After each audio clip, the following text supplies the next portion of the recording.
హైదరాబాద్లోని శిల్పారామంలో యువజన ఉత్సవాలు ఘనంగా జరిగాయి। ఈ కార్యక్రమానికి మంత్రి వట్టి వసంత కుమార్ హాజరయ్యారు। పలువురు యువ కళాకారులు సాంస్కృతిక కార్యక్రమాలు అందరినీ అలరించాయి।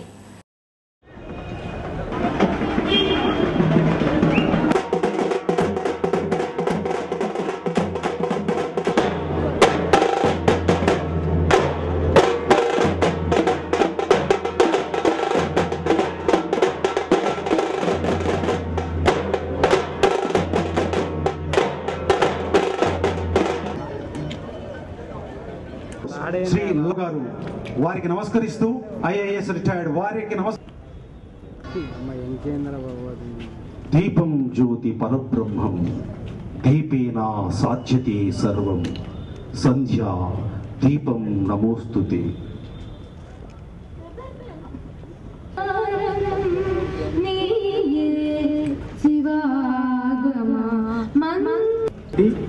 రాష్ట్ర జాతీయ యువజన సదస్సులకి వచ్చి పార్టిసిపేట్ చేసినందుకు మీ అందరికీ కూడా అభినందనలు, శుభాకాంక్షలు।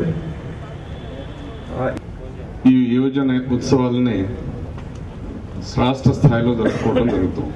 నిన్న మొన్నటి వరకు జిల్లా స్థాయిల్లో ఈ యువజన ఉత్సవాలన్నింటినీ, క్రీడల్ని, ఇతర సాంస్కృతిక కార్యక్రమాలని కూడా మనం జరుపుకుంటూ జిల్లాల్లో ప్రథమ స్థానంలో వచ్చిన వాళ్ళందరినీ కూడా హైదరాబాద్లో ఇక్కడ ఈ కాంపిటీషన్స్ ఏర్పాటు చేసి మీ అందరిలో ఈ పాల్గొనే వాటిల్లో ప్రథమ స్థానం వచ్చిన వాళ్ళని జాతీయ క్రీడా ఉత్సవాలకి పంపించే కార్యక్రమం ఈ 3 రోజుల పాటు జరుగుతుంది। ఈ దేశానికి భవిష్యత్తు యువత।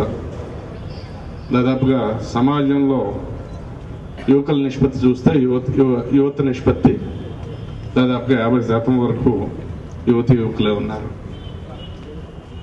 వీరందరికీ కూడా ఒక దార్శనికంగా వారి జీవితాలు బాగుండేలాగా, వారి యొక్క ఆశయాలు, వారి యొక్క కార్యక్రమాలు దేశ భవిష్యత్తుకి పునాది వేసేటట్లు ఉండేలా చూసుకోవాల్సిన బాధ్యత మనలో ప్రతి ఒక్కరి మీద ఉంది। ప్రత్యేకించి ఈ యువజన సర్వీసెస్ మంత్రిత్వ శాఖ మీద చాలా గురుతరమైన